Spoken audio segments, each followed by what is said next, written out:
Forum Solidaritas Diaspora Malaka Jakarta, nyatakan sikap dukung paket sakti untuk Malaka. Pada hari Minggu, tanggal 8 November tahun 2020, Forum Solidaritas Diaspora Malaka Jakarta mendeklarasikan dukungan penuh untuk paket sakti maju sebagai Bupati dan Wakil Bupati Malaka periode tahun 2021 sampai tahun 2026. Ketua Tim Sakti Jakarta Erik Minggu Snaimana mengatakan bahwa kegiatan deklarasi ini dilaksanakan untuk menunjukkan kejelasan sikap di tengah panasnya iklim kampanye di Malaka. Menurut Erik, latar belakang kepedulian forum ini untuk ikut memajukan paket sakti karena Simon Nahak dan Kim Taolin dinilai lebih memiliki program yang memberi harapan besar bagi kesejahteraan dan kemakmuran Kabupaten Malaka pada 5 tahun mendatang. Di hadapan para awak dari media-media nasional, Erik dan relawan paket sakti di Jakarta menyatakan sikap mereka yang dituangkan dalam 10 poin. Di antaranya, forum ini menyatakan sikap keras untuk melawan segala bentuk politik uang, teror dan intimidasi, manipulasi informasi bantuan pemerintah dan keterlibatan ASN dalam politik praktis yang dinilai marak terjadi di Malaka saat ini.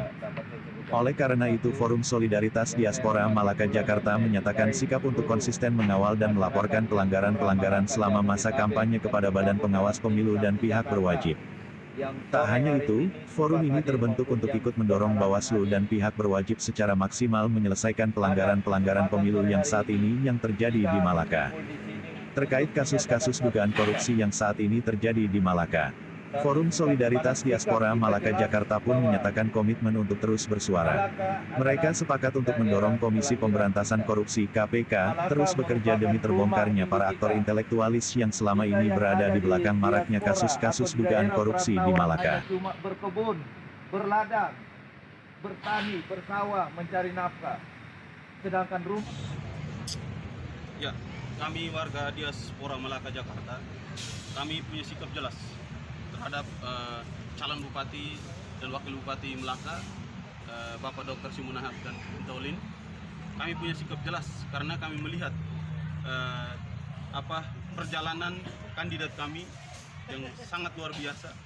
Terus kami bandingkan dengan petahana sekarang, banyak isu-isu yang tidak baik, isu korupsi, dinasti, banyak isu-isu yang memang sangat tidak baik, sehingga kami sepakat, warga diaspora itu sepakat.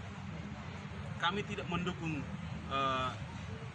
Dr. Simon Nahak sama Kim Taolin, bukan seolah-olah karena ada hubungan saudara atau keluarga, enggak. Tapi karena kami melihat bahwa kandidat ini yang benar-benar punya program yang baik, yang bakal membawa Malaka ke depan lebih baik. Nah, inilah sikap kami anak-anak muda Malaka Jakarta, Diaspora Malaka Jakarta, yang puluhan orang, ribuan orang. Kami punya sikap jelas karena kami mengikuti baik perjalanan Dr. Simon Nahak dan Kim Taolin. Kalau dibandingkan dengan tim petahana sekarang, semuanya tampak tidak jelas, apalagi sistem dinasti kekuasaan yang selama ini terjadi. Kami mendukung paket sakti bukan karena ada hubungan saudara, tapi dengan alasan yang jelas. Setelah melihat situasi yang terjadi selama 5 tahun ini, tandas Edmundus Plau, yang menjabat sebagai Ketua Forum Solidaritas Diaspora Malaka Jakarta. Puluhan orang, ratusan, bahkan ribuan orang mendukung kami untuk terus berjuang memenangkan paket sakti untuk kemajuan Malaka yang lebih baik, tambah Edmundus.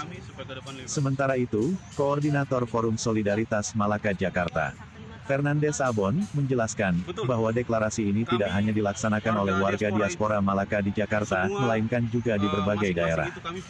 Bali, Surabaya, Batam, Papua, Kalimantan dan Kupang, jelas Fernandes.